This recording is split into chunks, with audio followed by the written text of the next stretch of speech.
विकलानि इंद्रियाणि च न स्पृहा न विरक्तिः वा क्षीण संसार सागरे। जिसका संसार सागर शून्य हो चुका है, ऐसे पुरुष में न विषयों की तृष्णा रहती है और न विषयों के प्रति विरक्ति है। ऐसा कोई भाग्यशाली होता है जिसको कि सद्गुरु मिलते हैं। सद्गुरु मिलने के बाद में फिर आपको वो जो विवेक ज्ञान देते हैं, क्या ज्ञान देते हैं कि यहाँ एक परमात्मा के अलावा अन्य कुछ भी नहीं, इसलिए किसी को मन वचन कर्म से कष्ट मत पहुंचाओ, क्योंकि सब में परमात्मा बैठा है और वो परमात्मा तुम हो, तो तुम ही उसमें बैठे हो। जिसको दुख देने जा रहे हो, मारने जा रहे हो, गाली देने जा रहे हो, तकलीफ दे रहे हो, जिसको उसमें तुम ही बैठे हो। तो ऐसा जिसको बोध हो गया कि यहाँ एक ब्रह्म एक परमात्मा के अलावा अन्य कुछ भी नहीं है, वो व्यक्ति फिर संसार में किसी पदार्थ की वासना कामना इच्छा कैसे कर सकता है? फिर वो किसी से द्वेष कैसे करेगा? फिर वो किसी से नफरत कैसे करेगा? फिर वो किसी को अपने से छोटा और अपने को बड़ा कैसे मानेगा? सब द्वंद्व उसके खत्म हो जाते हैं। जिसको सद्गुरु मिलता है, ब्रह्म ज्ञान आत्म ज्ञान मिलता है, वो उसमें सब में समता, सब में एकता दिखाई पड़ती है। उसकी संसार के प्रति दृष्टि शून्य हो गई है, चेष्टा सब समाप्त हो गई है और इंद्रियां भी शिथिल हो चुकी है। भोगों की कोई कामना नहीं, संसार उसकी दृष्टि में शून्य हो गया है, इंद्रियां भी उसकी शिथिल हो गई है। अब उसको बाहर के विषयों में रस नहीं, शब्द में, स्पर्श में, रूप में, रस में, गंध में, अब उसको ये सब नीरस मालूम पड़ते हैं। जिस ज्ञानी ने आत्मज्ञान प्राप्त कर लिया, अब उसके लिए जगत के प्रति शून्य दृष्टि हो जाने से उसके प्रति आकर्षण समाप्त हो जाता है। जब जान लिया कि मरुस्थल में जल नहीं है, तो फिर उसको वो मरुस्थल आकर्षित नहीं करेगा, दिखता रहे भले से। जब जान लिया कि यहाँ पर सुख नहीं है, तो फिर उस तरफ उसकी दृष्टि भी चली जाती है, तो उसमें वो आकर्षित नहीं होता है। न पत्नी में आकर्षित होता है, न पति में आकर्षित होता है, न धन में। जान लिया कि इनमें सुख नहीं है, ये नाम मात्र दिखने के हैं, सुख नहीं है। सुख तो अपने आत्मा में है। अगर पति में सुख होता, पत्नी में सुख होता, तो एक दूसरे को हटाकर और अपनी नींद को नहीं चाहते कि मुझे सोने दो, मुझे नींद आ रही है। इतनी प्यारी पत्नी, इतना प्यारा पति, इतना प्यारा बेटा बेटी, फिर भी उसको हटाकर और अपने काम में अपने आप में डूबने की इच्छा होती है, क्योंकि अपने आप में आनंद है। इसीलिए तो गहरी निद्रा से सबको अनुराग है। कैसे डॉक्टर के पास जाते, कोई गोली दे दो ताकि मैं अच्छी मीठी नींद सो सकूं, और डॉक्टर कह दे कि देख मैं गोली तो दूंगा, नींद आ जाएगी, पर तेरा पति किसी के पास जाएगा तो मरे तो मरे, साला भाड़ में जाए, पर मेरे को नींद अच्छी आनी चाहिए। और आदमी भी जाए डॉक्टर के पास कि मुझे नींद की गोली दे दो, डॉक्टर के तू सो जाएगा, तेरी औरत किसी और के पास जाए तो बोले मरे साली मरे कहीं भी, मेरे को तो नींद अच्छी चाहिए। तो ये तुम्हारा अनुभव है, रोज का अनुभव है कि गहरी नींद में जो सुख है वो विश्व में किसी भी पदार्थ में, किसी भी, चाहे कश्मीर में तुम चले जाओ, कि चाहे तुम नैनीताल चले जाओ, कि शिमला जाओ, कि कहीं भी जाकर देख लो, जो सबसे ज्यादा तुमने सौंदर्यवान मांग रखा है, सुखरूप मांग रखा है, लेकिन उसमें पहुंचकर भी नींद को तुम महत्व दोगे। बिना नींद के तो तुम जी नहीं सकोगे, तुम्हें फिर न स्वर्ग प्यारा लगेगा ना वैकुंठ प्यारा लगेगा। तो नींद में आपको परमात्मा की अनुभूति होती है। तो जिसने जान लिया कि बाहर के पदार्थों में सुख नहीं है, ये सुख से रहित है, और कोई प्लास्टिक के पुष्प को कब तक हाथ में लेकर खड़ा रहेगा कि नाक के पास लगाएगा। प्लास्टिक के फूल, इनमें कोई प्रकार का मक्खियां भी आकर नहीं, मधुमक्खी भी नहीं बैठती है, पर ये मनुष्य लोग प्लास्टिक के पुष्पों को घर में सजा रहे हैं। असली पौधे तो बना नहीं रहे हैं, असली पौधे का विचार नहीं करते। बाजार से गए और प्लास्टिक के फूल ले आए और घर में सजा के रख दिया ताकि अच्छा लगे।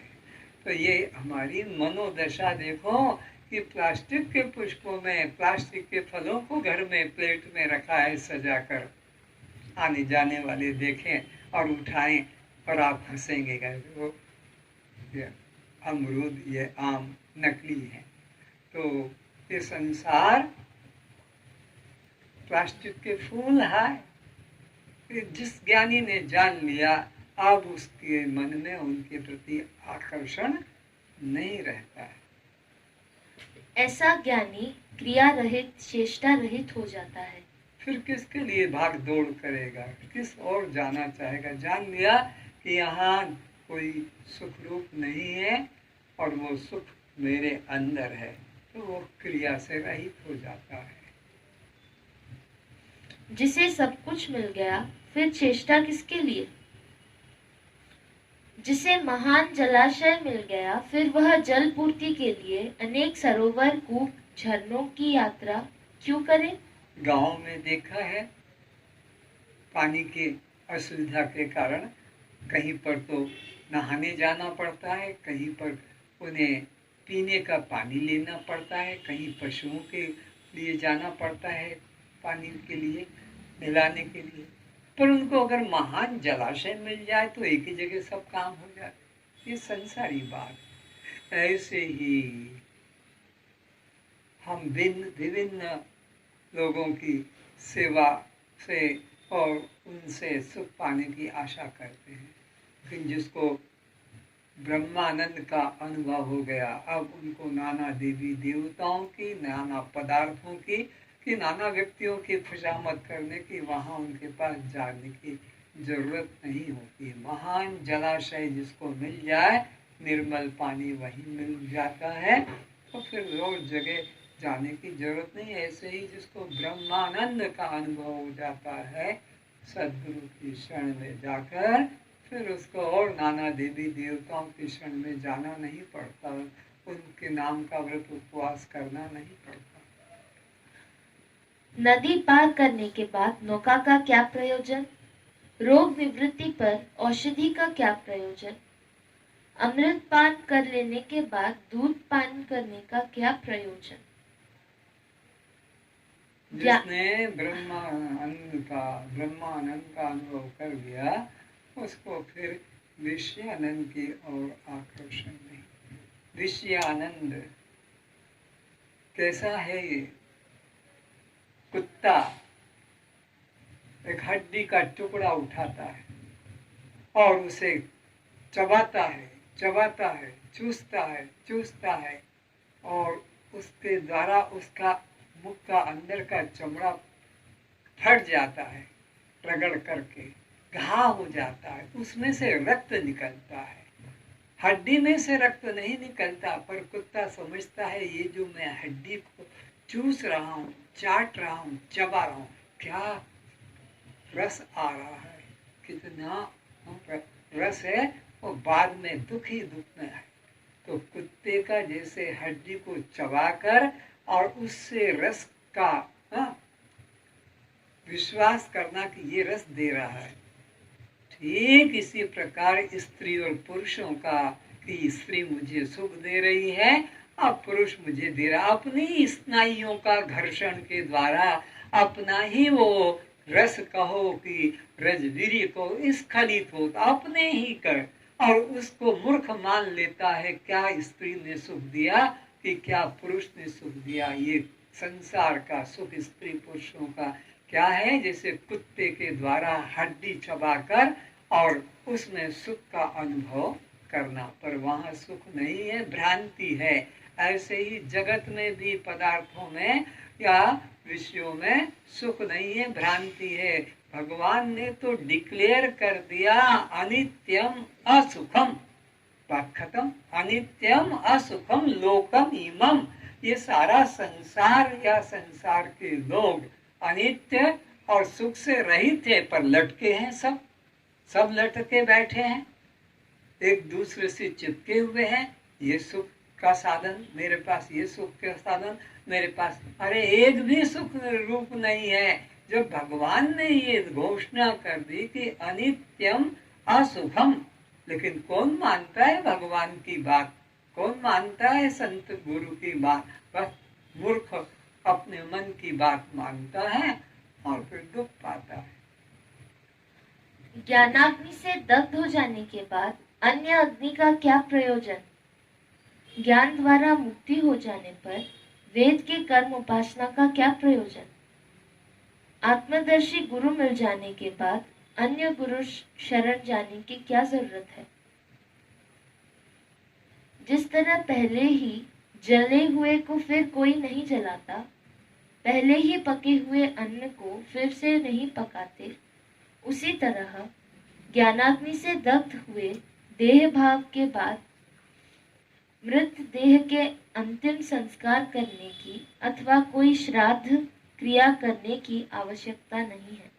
जिनका कि ज्ञान अग्नि के द्वारा देह भाव खत्म हो गया, फिर उनके लिए शरीर के समाप्त हो जाने पर श्राद्ध करने की कोई आवश्यकता नहीं। फिर उनको ज्ञान अग्नि में जो जल गए हैं उनको फिर वो नरक द्वार पुरी ले जाने की जरूरत नहीं, क्योंकि वो तो ज्ञान अग्नि से पहले ही शुद्ध हो चुके हैं। और उनको जलाने के लिए कि शुद्ध करने के लिए आवश्यकता नहीं। तो ये ज्ञान अग्नि का महत्व जिनों की दृष्टि में नहीं है, वो इन नाना प्रकार के कर्म उपासना करते हैं। जिनको ज्ञान प्राप्त हो गया उनके लिए और कर्म उपासना की आवश्यकता नहीं। अमृत से जो तृप्त हुआ है उसका दूध से कोई प्रयोजन नहीं रहता है। उसी तरह अपने स्वरूप का बोध होने पर वेदोक्त कर्म उपासना आदि से क्या प्रयोजन? परमानंद मिल जाने से उसका मन व इंद्रियां अनित्य क्षणिक सुख रूप पदार्थों के लिए अज्ञान काल की तरह ललचाती नहीं है। क्षणिक सुख लालसा नहीं होती है। ज्ञानी परमात्मा की प्राप्ति रूप जिस लाभ को प्राप्त होकर उससे अधिक दूसरा श्रेष्ठ कुछ भी लाभ नहीं मानता और परमात्मा भाव में स्थित योगी वह भारी दुख से भी चलायमान नहीं होता है, अर्थात अपने दृष्टा साक्षी आत्म स्वरूप से भ्रष्ट होकर देह भाव को कभी स्वीकार नहीं करता है।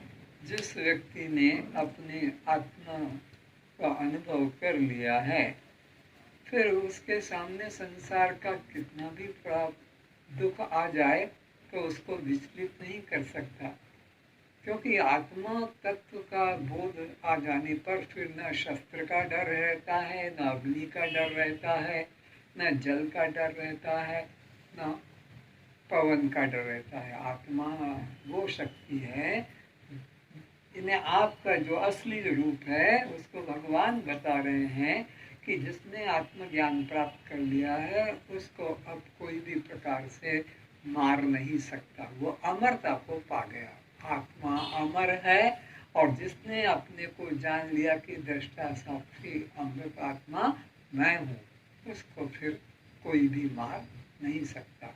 ऐसा वो अपने आप में दृढ़ निश्चय वाला होता है। जो अपने आत्म स्वरूप में ही निश्चय वाला है, उस ज्ञानी के लिए किसी प्रकार के कर्म उपासना योग आदि साधन की जरूरत नहीं है। जो करना था उसने कर लिया, जो जानना था वो जान लिया। आत्म ज्ञान के बाद में फिर कुछ और कर्म उपासना करने की आवश्यकता नहीं।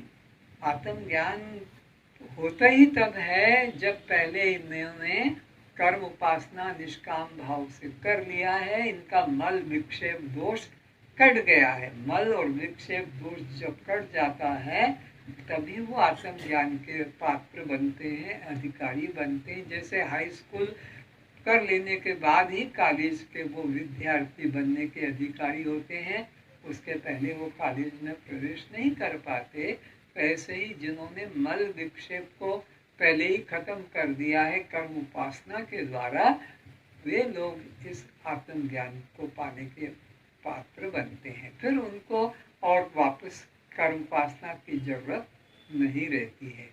अगर किसी ने उड़ीसा में हाई स्कूल कर लिया और वो पंजाब चला गया कि गुजरात चला गया और वहाँ फिर उसको पढ़ने में एक दो से अभ्यास नहीं करना पड़ेगा। ये जो उड़ीसा में उसने हाई स्कूल कर लिया वहाँ उसको कॉलेज में प्रवेश मिल जाएगा। तो ऐसे ही जिसने पहले ही मल विक्षेप खत्म कर लिए हैं उसको ज्ञान में प्रवेश मिल जाएगा। ज्ञान में तो प्रवेश मिलता ही तब है जब उसने पहले कर्म उपासना कर चुका है। और ये ब्रह्म की जिज्ञासा जगना आप लोगों में, मुक्ति को पाने की जिज्ञासा आप लोगों में, ये प्रमाण करती है कि तुम कई जन्म पहले कर्म उपासना कर चुके हो। अगर कर्म उपासना न किया होता तो यहाँ आकर तुम अपने घर छोड़कर, काम छोड़कर और विषयों को छोड़कर बैठते नहीं। यहाँ आना, यहाँ का मतलब इस मकान में नहीं, ये ब्रह्म ज्ञान के अंदर बैठना, ब्रह्म ज्ञान की कथा सुनना, ब्रह्म ज्ञान में रुचि रखना, ये प्रमाण करता है कि तुमने अपने 80,000 मंत्र का साधन करके मलदोष को हटाया है और 16,000 के मंत्र साधन से विक्षेप दोष को हटाया है। इसीलिए तुम अब ब्रह्म विद्या में रुचि रख रहे हो, ब्रह्म विद्या के तुम पात्र हो। सब ओर से स्वच्छ एवं परिपूर्ण जलाशय के प्राप्त हो जाने पर छोटे जलाशय में मनुष्य को का कोई प्रयोजन नहीं रहता है। ब्रह्म को आत्मा रूप से जानने वाले ब्राह्मण का समस्त वेदों में अब कोई प्रयोजन नहीं रह जाता है। द्वैत में, भेद में कर्म प्रवृत्ति भोगेच्छा होती है। द्वैत में ही सफलता विफलता, ग्रहण त्याग, राग द्वेष, हेयोपादेय, अच्छा बुरा होता है। ज्ञानी की दृष्टि में द्वैत का पूर्ण अभाव होने से उसे किसी प्रकार के वासना ही जागृत नहीं होते हैं। इसे न करने से न कुछ हानि का भय है और न करने से न किसी प्रकार के लाभ का भावना है। ज्ञानी के द्वारा कोई प्रकार का फिर शासन नहीं रहता है। अज्ञानी पर जैसे शासन रहता है, ज्ञानी के ऊपर शास्त्रों का शासन नहीं, बल्कि अज्ञानी के सर पे शासन होता है शास्त्रों का, ज्ञानी के चरणों में होता है शासन। ज्ञानी के ऊपर शासन नहीं होता है, क्योंकि वो तो उस परम तत्व को अनुभव कर चुका है। उसके द्वारा अहित कभी किसी का होता नहीं, वो किसी का जो है शोषण नहीं करता, वो आत्मा में ही तृप्त संतुष्ट रहता है। इसका कर्ता भाव समाप्त हो गया है और जगत सीप में चांदी की तरह, मरुस्थल में जल की तरह, आकाश में इंद्रधनुष की तरह असत रूप हो चुका है। संसार उस ज्ञानी के लिए कैसा हो गया है, जैसे कि मरुस्थल में जल नहीं होता, सीप में चांदी नहीं होती है, भ्रांति से लगता है, ऐसे ही उसके लिए जगत भी मरुस्थल की तरह सुख से रहित हो गया है। किसको? जिसने एक अद्वैत आत्मा का अनुभव कर लिया है। न जागर्ति न निद्राति, न उन्मिलति न मिलति, अहो परदशा क्वापि वर्तते मुक्तः चेतसः। वह न जागता है न सोता है, न पलक खोलता है न पलक बंद करता है। जीवन मुक्त ज्ञानी की कैसी उच्च अवस्था रहती है। अहंकार शून्य आत्मनिष्ठ ज्ञानी अपने अखंड व्यापक सर्वाधिष्ठान सर्वरूपता का अनुभव कर उसके समस्त कर्म, वासना, तृष्णा, इच्छा, स्पृहा, राग, द्वेष, ग्रहण, त्याग, हेयोपादेय सब छूट जाते हैं। ज्ञानी की दृष्टि में एक ब्रह्म के अतिरिक्त अन्य कुछ भी नहीं है, इसलिए राग, द्वेष, काम, क्रोध, लोभ, मोह सब छूट जाते हैं। वो सब में एक तत्व को, एक चेतन तत्व को, एक आत्म तत्व को, एक मैं तत्व को ही देखता है। ज्ञानी की दृष्टि में कोई भी अन्य नहीं होता, न वह न तू। ज्ञानी जिसमें भी देखता है मैं, जिससे भी पूछो तो जवाब में भी कहेगा मैं। तो ज्ञानी मैं रूप में सब में कैसे फैला हुआ है, जैसे पुष्पमाला में सूत, पुष्पमाला में सूत एक है, सारे पुष्पों में से वो गुजर के गया है।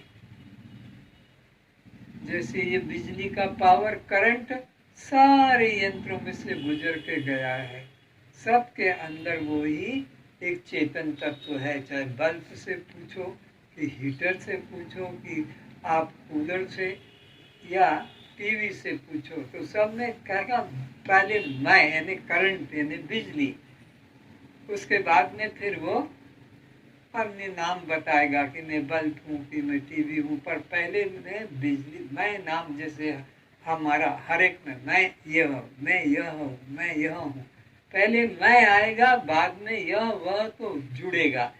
तो जैसे मैं व्यापक है, ऐसे वो परमात्मा सब में तत्व समान रूप से है। और जिसने ये ज्ञान प्राप्त कर लिया, फिर उसके लिए भेद भाव समाप्त हो जाता है, वासना कामना शांत हो जाती है।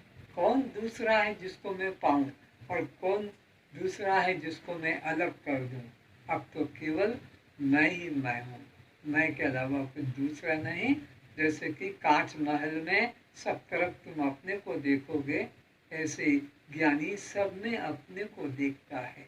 जैसे आंखों पर हम नीला पीले रंग के ग्लास वाला चश्मा लगा लेते हैं, तो फिर सारे पदार्थ, सारे व्यक्ति वो नीले पीले हरे ही दिखाई पड़ेंगे चश्मे के अनुरूप, जैसा ग्लास है। ऐसे ही जिसने ज्ञान का चश्मा चढ़ा लिया है, ज्ञान का चश्मा मतलब कि सब आत्मा ही आत्मा है, सब ब्रह्म ही ब्रह्म है, सब चेतन ही चेतन है। तो सब में एकता, सब में प्रेम, सब में एकता, सब में प्रेम, सब में आत्मीयता। कौन दूसरा है जिससे नफरत करे, द्वेष करे, शत्रुता करे या छोटा समझे? ऐसा वो सब में अपने को देखता है। वह सभी कर्मों का साक्षी बन जाता है, अर्थात ये क्रियाएं शारीरिक जो स्वभाव से अपने आप ही हो जाती हैं। ज्ञानी आत्म स्वरूप में स्थित हो जाने से क्रियाओं में कर्ता भाव नहीं करता है। ज्ञानी जानता है कि मैं कुछ करता नहीं हूँ, करना मेरा स्वभाव नहीं है, करना प्रकृति का स्वभाव है। मैं प्रकृति नहीं हूँ, ये मैं पंचभूत नहीं हूँ, ये पंचभूतों से बना मैं शरीर नहीं हूँ।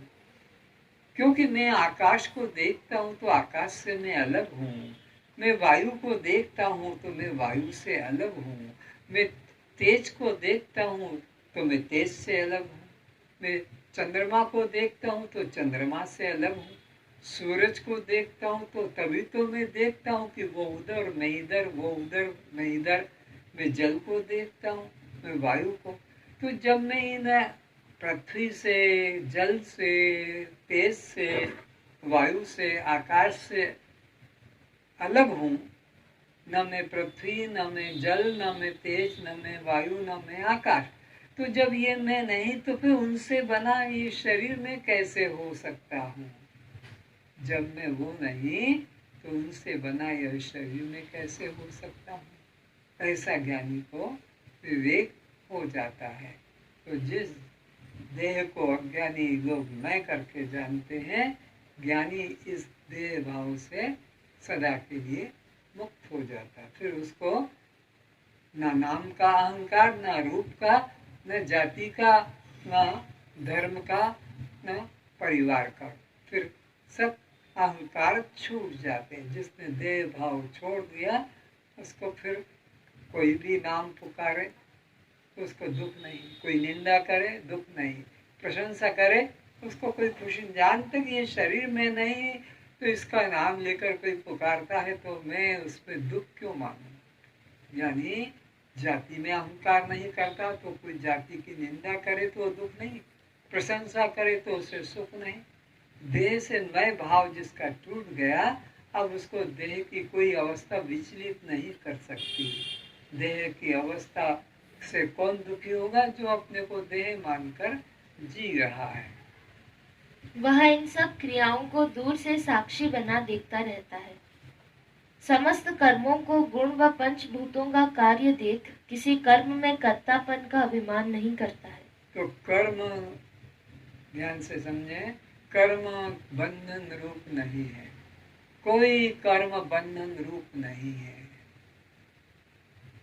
अच्छा से अच्छा न बुरा से बुरा, कोई कर्म बंधन रूप नहीं होता। अगर कर्म बंधन रूप होता तो कृष्ण महाभारत का युद्ध करने की प्रेरणा अर्जुन को कभी नहीं देते, जबकि अर्जुन कर्म को बंधन रूप मान रहा है कि मैं युद्ध नहीं करूंगा, मैं युद्ध नहीं करूंगा, ये पाप को मैं प्राप्त होना नहीं चाहता। ये उसका अपना विवेक था। पर भगवान कृष्ण जानते हैं कि कोई भी कर्म जीव को बंधन रूप नहीं होता है, और कोई कर्म करता भी नहीं। करने वाली प्रकृति अलग है, पुरुष उसको तो देखने वाला है। तो कर्म बंधन रूप कब होते हैं? जब कर्म में मैं कर रहा हूँ, मैं कर रही हूँ, ये भाव जब जुड़ता है तो वो प्रकृति के कर्म में अहंकार करने के कारण बंधन को प्राप्त होता है, कि पाप पुण्य को प्राप्त होता है। जिस कर्म में तुम्हारा कर्ता भाव नहीं होता वह तुम्हें कर्म बंधन रूप नहीं होता। अब तुम्हारा प्राण में कर्ता भाव क्या होता है कि रक्त संचार में कर्ता भाव होता है? नहीं होता है, वो प्रकृति करती है। तो ऐसे ही जो जो कर्म में कर्ता भाव नहीं करते हैं उनको कर्म बंधन रूप नहीं होते हैं। इसलिए अर्जुन को कहा तस्मात् सर्वेषु कालेषु मां मनुस्मर युद्ध च, मां मनुस्मर युद्ध। अरे तू मेरा आत्मचिंतन कर और युद्ध भी कर, तुझे पाप नहीं छू सकेगा। मैं विश्वास दिलाता हूँ, सर्वधर्मान परित्यज्य माम एकम शरणम व्रज। तू सब धर्मों का परित्याग कर दे। हाँ, ये मंदिर माला पूजा पाठ तीर्थ व्रत ध्यान सब मेरा चिंतन, इन्हें आत्मचिंतन कर ले, तुझे कुछ पाप नहीं लगेगा। तो इस प्रकार तत्वज्ञानी केवल आत्मा में निष्ठा करता है, उसके कर्म अकर्म बन जाते हैं। जैसे आग में चना गेहूं मटर भून लो और फिर खेत में डालो, वो कुछ भी फल नहीं देगा। क्यों? वो अग्नि में बीज जल गया है। ऐसे ज्ञानियों में वो जो कर्ता भाव का बीज था, जो पुनर्जन्म देने वाला था, वो जल गया। अब कौन उसको आगे का जन्म देगा? वो बस देखने मात्र का, ज्ञानी के कर्म देखने मात्र के हैं। वो चना, वो गेहूं, वो चीना बादाम, वो मटर, वो मूंग देखने मात्र का है, क्योंकि तुमने उसको आग में पका लिया, आग में भून लिया, आग में सेक लिया। और वो देखने मात्र के हैं, चाहे तुम पीस के या चबा के खा लो, लेकिन अब वो पुनर्जन्म नहीं दे सकता है खेत में डालने से। तो ज्ञानी के कर्म बस वो देखने मात्र के हैं, पर वो पुनर्जन्म नहीं देंगे, क्योंकि ज्ञानी ने ज्ञान अग्नि के द्वारा वो बीजत्व नष्ट कर दिया। मैं करता हूँ, मैं कर रही हूँ, मैंने किया है, ये भाव मैं दृष्टा हूँ, मैं केवल साक्षी हूँ।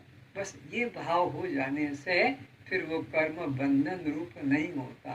तो कर्म कब बंधन रूप होता है? जब कर्म में कर्ता भाव जुड़ता है और हो रहा है ये भाव रहे कि मैं तो देख रहा हूँ, मैं तो जान रही हूँ, मैं देख रही हूँ, ये भाव।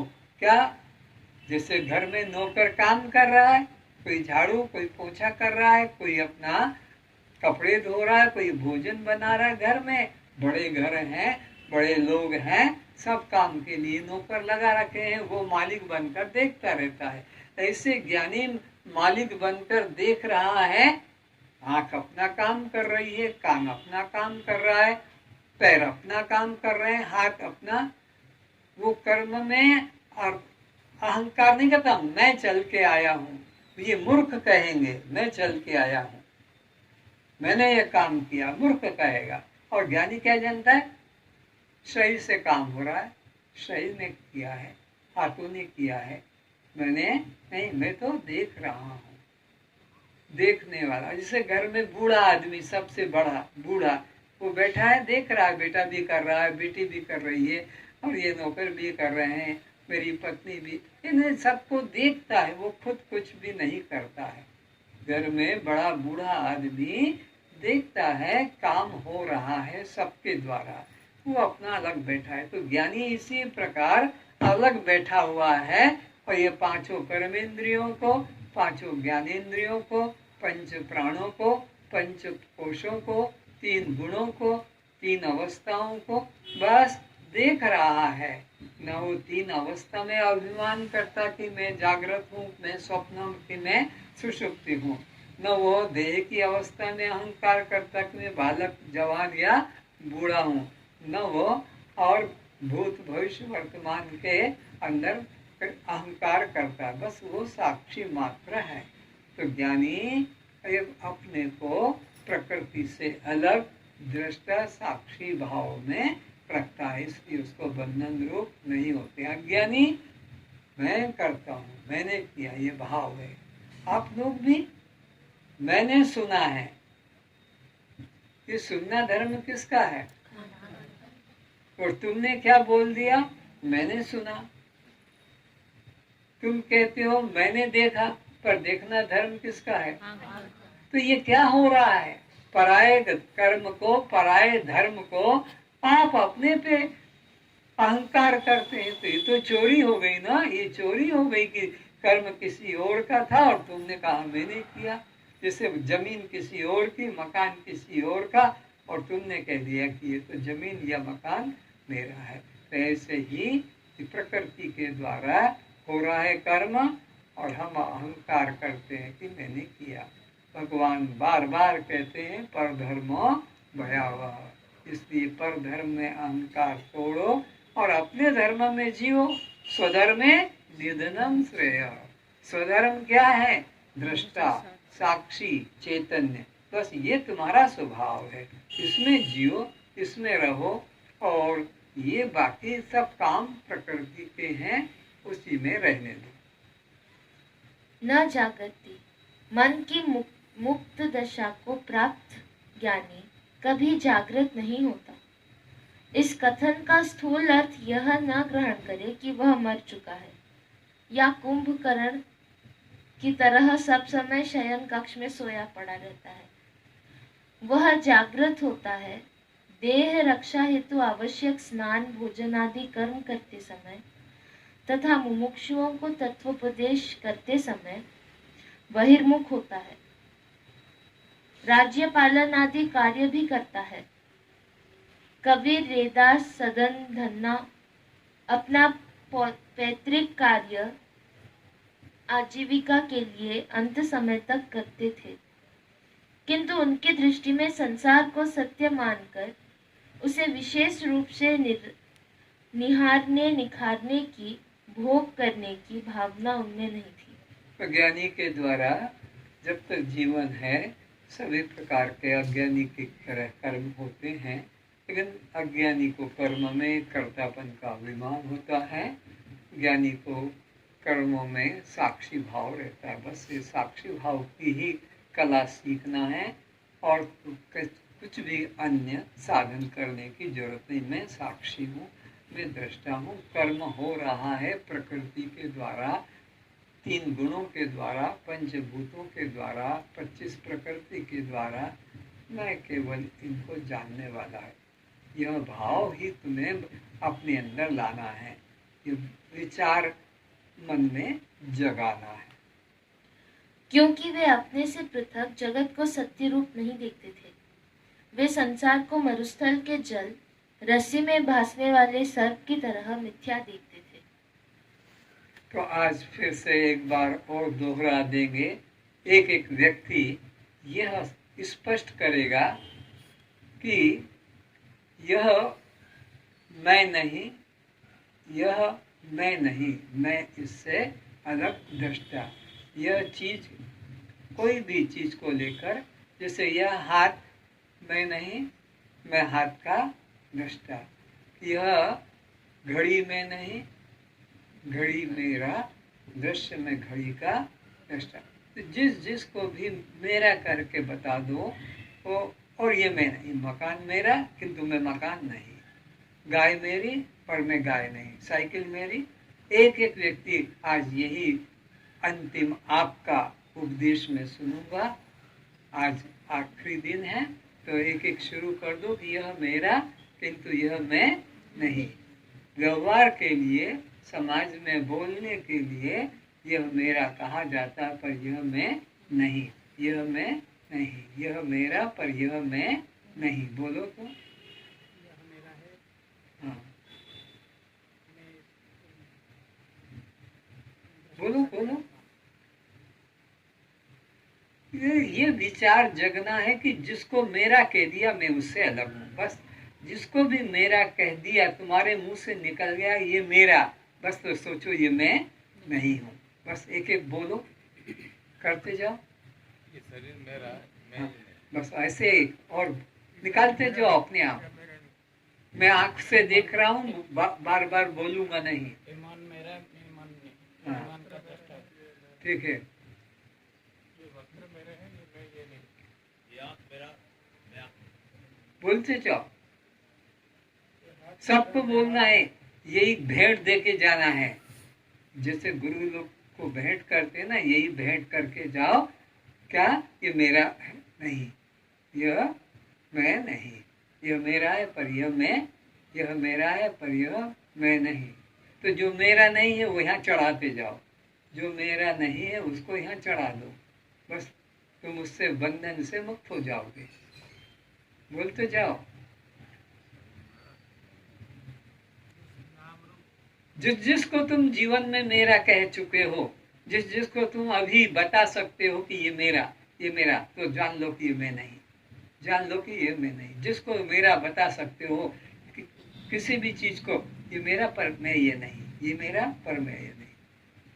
तुम्हारे पास जो है, तुम्हारे सामने जो है, तुम्हारे भीतर जो है, तुमसे बाहर जो है, जिसको भी मेरा कह के वो मैं नहीं।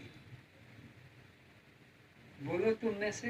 ये लोगों को कुछ विवेक नहीं जगा। घर मेरा है, मैं घर नहीं हूँ। नाम मेरा है बट मैं नाम नहीं हूँ। मन मेरा है लेकिन मैं नाम मन नहीं हूँ। बेटा मेरा है लेकिन बेटा का माँ मैं नहीं हूँ। आप मेरा है, आप मैं नहीं हूँ। पति मेरा है, मैं पति नहीं हूँ। परिवार मेरा है, मैं परिवार नहीं हूँ। अहंकार मेरा पर मैं अहंकार। हाथ मेरा है, मैं हाथ नहीं हूँ। चश्मा मेरा है पर मैं नहीं हूँ।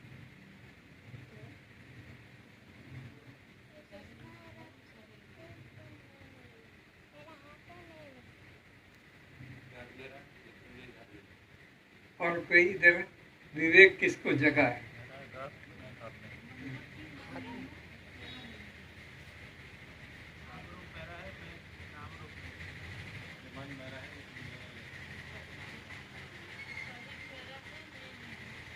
अरे पति पत्नी तो बोल दो।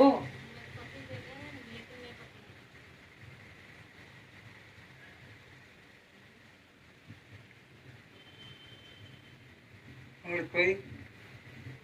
तो पत्नी मेरा है, मैं पत्नी नहीं हूँ। हाँ, और कोई? चश्मा मेरा है, मैं चश्मा नहीं हूँ। ठीक है, और इसी तरह विचार जगाओ। अपने ही शरीर के द्वारा बहुत सी बातें बताई जा सकती है।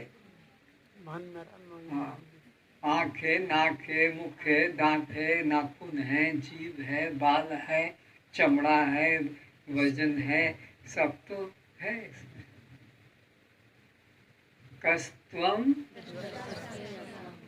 किसके, जितना भी मेरा है, जहाँ तक भी मेरा है, मैं उससे का दृष्टा साक्षी आत्मा हूँ। यह मैं नहीं हूँ, यह मेरा नहीं है। तो जो जो मेरा नहीं उसको मन से हटा दो, जो मैं हूँ उसको पकड़ लो। तो मैं कौन हूँ? दृष्टा। मैं कौन हूँ? साक्षी। इसको बस पकड़ लो, और जो मैं नहीं हूँ उसको अपने से अलग करो। इसको अभी हम बोलेंगे। अपने आँख बंद कर ले।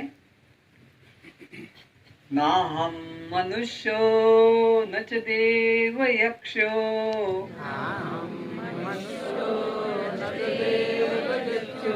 न ब्राह्मण्य क्षत्री न वैश्य न शूद्र,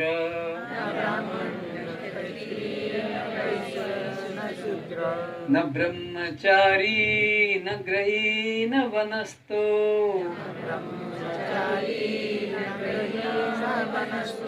भिक्षु न चाहम शिवोहम शिवोहम।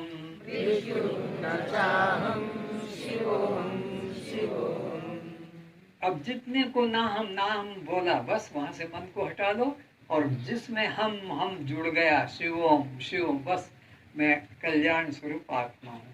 न मैं ब्राह्मण, न मैं क्षत्रिय, न वैश्य, न शूद्र, न ब्रह्मचारी, न गृहस्थी, न वानप्रस्थी, न सन्यासी।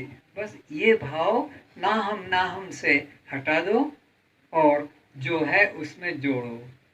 मनोबुद्धि अहंकार चित्तानि नाहम्,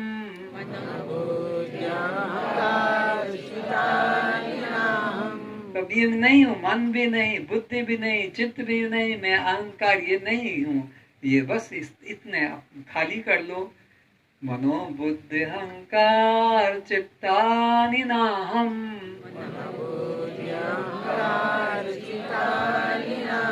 न च श्रोत्र जिह्वे न च घ्राण नेत्रे,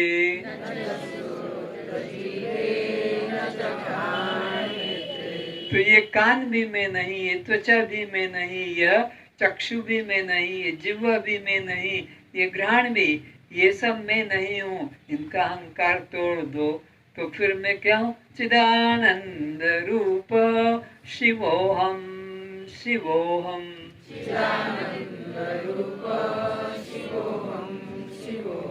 न मे प्राण संज्ञो न वै पंच वायु,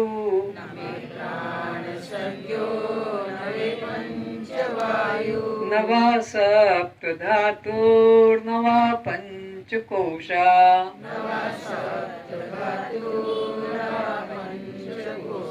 न वाक्पाणिपादं न चोपस्थपायु,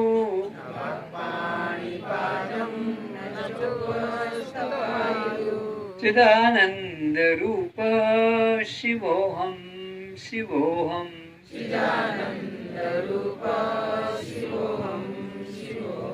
न मे द्वेष रागो न मे लोभ मोहो,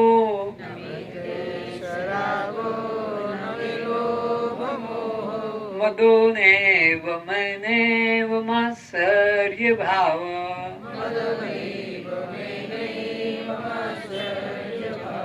न धर्मो न चार्थो न कामो न मोक्ष,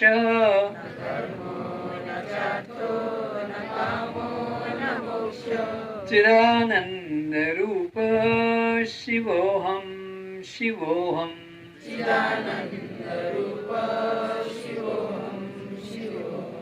न पुण्यं न पापं न सौख्यं न दुःखं,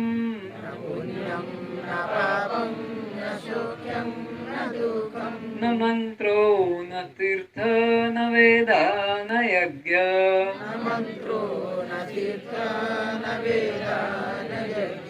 अहं भोजनालयस्थ नैव भोज्यं न भोक्ता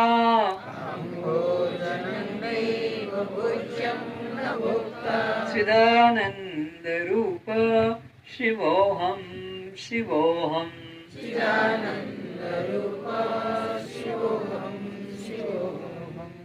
न मे मृत्यु शंका न मे जाति भेदा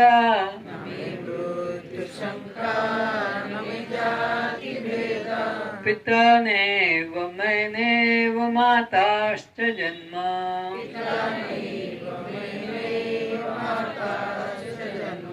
न बन्धुर्न मित्रं गुरुर्नैव शिष्यः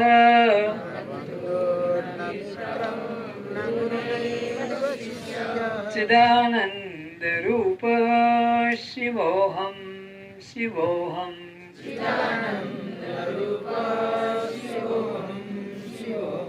अहम निर्विकल्पो निराकार रूपो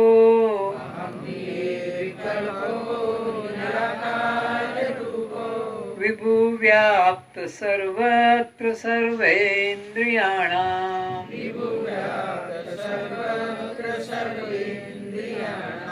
विभु व्याप्त सर्वत्र सर्वेन्द्रियाणाम्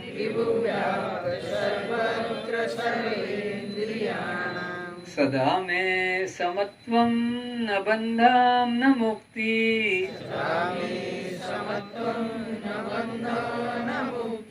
सदा मे समत्वं न बन्धं न मुक्ति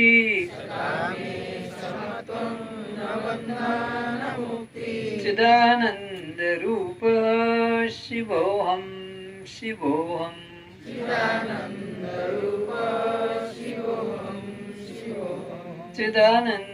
रूप शिवोहम शिवोहम